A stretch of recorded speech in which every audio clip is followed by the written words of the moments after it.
საქართველოდან თურქეთის მიმართულებით მოძრავი სატვირთო ავტომობილების მძღოლებს ავტოსადგომის წინ მყოფი საპატრულო პოლიციის თანამშრომელი კერძო სადგომში შესვლას თხოვს, სადაც პარკირება 15 ლარი ღირს. Აღნიშნული ტერიტორიის მფლობელი კომპანია ფიგოილის იურისტი ირწმუნება, რომ ავტომანქანების განთავსება ნებაყოფლობითია. პატრულის ქმედებას კი ავტომაგისტრალის განტვირთვის სურვილით ხსნის.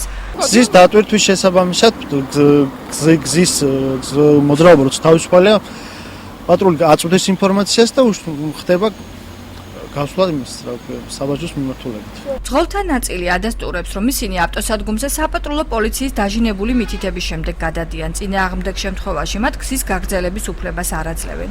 ნაწილი კი პირობებით კმაყოფილია. მან იშნეს, რომ არ წევსულიყავ გადამიდგა, გადმოვიდა მანქნიდან და შემოუხვია აქეთ. როგორც ვიცით, 15 ლარს ითხოვენ, ხო, გზის გაგრძელების უფლება არ გვაქვს. ლოჯისტიკის კომპანიის დირექტორი საპატრულო პოლიციასა და ავტოსადგომის მესაკუთრეს შორის შესაძლო საეჭვო გარიგებაზე საუბრობს. ეს ყველაფერი არის ძალიან დიდი კითხვის ნიშნის ქვეშ რა. ძალიან დიდი კითხვის ნიშნის ქვეშ. მე ვფიქრობ, უნდა დაინტერესდეს აჭარის უზენაესი საბჭო, უნდა დაინტერესდეს მინისტრთა საბჭო, საიდან მოვიდა ასეთი ძალდატანებით პარკირება და საიდან მოიტანეს ეს, რომ აუცილებლად კერძო კომპანიამ უნდა აკონტროლოს ეს ყველაფერი. და ამას კიდევ ხელს უწყობდეს საპატრულო სამსახური.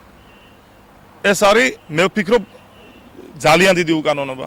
აღნიშნული ტერიტორია შპს ფიგოილს 2012 წელს აჭარის ფინანსთა და ეკონომიკის სამინისტრომ გადასცა.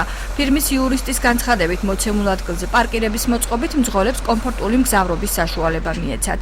არჩილ ბასილაძე ირწმუნება, რომ აღნიშნულ ადგილას მათ პარკირების მოწყობის უფლება ჰქონდათ, თუმცა საბუთი ვერ წარმოადგინა. ფასიანი პარკის სადგომი, რომელიც ნებაყოფლობითია და სავალდებულო ხასიათს არ ატარებს. ჩვენი ობიექტი, როგორც კანონმდებლობა არ კრძალავს საკუთრებაში არსებულ ტერიტორიაზე განათავსო ნებისმიერი სახის, არ ვიცი, თუნდაც ატრაქციონი დადგან. გონიოში ავტოსადგომის მოწყობის ნებართვა ბათუმის მერიას არ გაუწია. მერიის იურიდიული განყოფილების უფროსის განმარტებით კომპანია ამის გამო დაჯარიმდება. კონკრეტულ შემთხვევაში კერძო ნაკვეთის მესაკუთრეს არ მოუმართავს პარკირების ორგანიზების უფლების მოპოვებისათვის და საერთო ადგილების განსაზღვრისათვის, შესაბამისად მერიას არ აქვს მიღებული გადაწყვეტილება. აღნიშნული კომპანიის მიმართ გატარდება კანონმდებლობით გათვალისწინებული ღონისძიება. რატომ აიძულებს საპატრულო პოლიცია მძღოლებს მანქანა ფასიან კერძო ავტოსადგომზე გააჩერონ?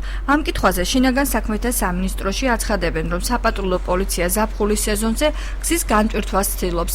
საპატრულო პოლიციასა და შპს ფიგოილს შორის კი რაიმე სახის კავშირს სამინისტროში გამორიცხავენ.